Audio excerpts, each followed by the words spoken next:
Cracking YouTube, it's your boy Jason Yamamoto, and today's topic is about shoulder pain when it comes to heavy shoulder presses, and heavy chest presses. But when it comes to the back exercise and the arms, everything's a-okay. So what are you gonna do? So one of you guys left me a message. Hey Jason, I wanted to see if you could give me some tips. I have a shoulder pain that I have to work around and only flares up when I do heavy shoulder chest presses. I actually can't do barbell work because of this. All my other muscle groups are getting stronger, like my back and arms, but I'm stuck using the same light weight on shoulder and chest presses. How can I intensify my pushing moves without heavy weight to see some more gains? Right? He wants to see some more gains, and the first thing I have to legally pretty much tell you is that you have to see a medical provider. Right? You got to see a doctor. He's gonna have to actually pull your arm back, move it up forward to the side, twist it around circles a little bit to see what's actually wrong with your shoulder, right? And if you don't have medical care, try to go to like a clinic where it's a little bit cheaper or something, just to see if there might be actually some tear ligaments or torn or some like damages to your cartilage in your joint area. Okay, you got to remember your shoulders is one of the most important part of your upper body movement. I know you got your spine, but other than your spine, it's your shoulders, man. This is the number one worker in your entire upper body. So if your shoulder gives out, you're rendered useless. And here's also another kicker, right? Is that if you continue working your back muscles, you're gonna see a pattern overload, right?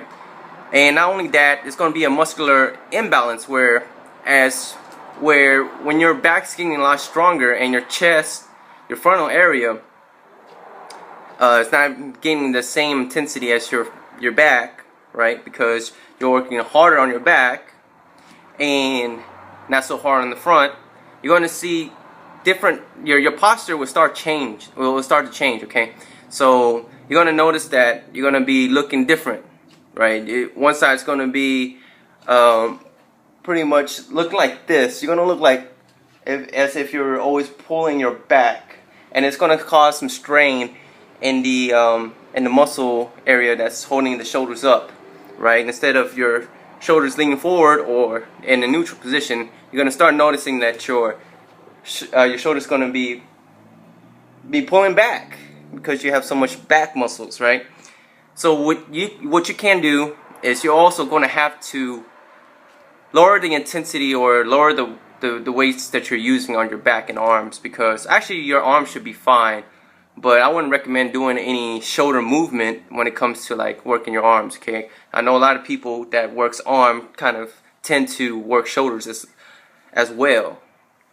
So you're gonna have to lower the strength or the weights on your back exercises to the almost exact same amount of when you're doing your chest exercises. Okay, so once you get that situated, lowering the weights on your back to equal your chest, you're going to have to actually take some time to actually rest, right? You're going to have to take rest. I'm not saying take a complete rest where you're not really doing anything. You can do active resting, and one of the best ways to do active resting is training in like swimming. Swimming is really great for recovering when it comes to the joints. Okay, so what you can do, you can go out there and start swimming, right? Having your arms pretty much, or I won't say your arms, the shoulder, the muscles, the connective tissues that are pretty much connecting to the shoulders. You got to give it time to heal, right? Especially if there's any more damage, you don't want to cause any more damage. So start actively resting, right? Go swimming. Use resistance bands. I really recommend people who are not familiar with resistance bands is to actually start using it to work on your stabilization, work your core muscles, and not only that, it gives it a break. It not only strings up your functional muscles, the pretty much the dynamic part of your muscles, how everything works.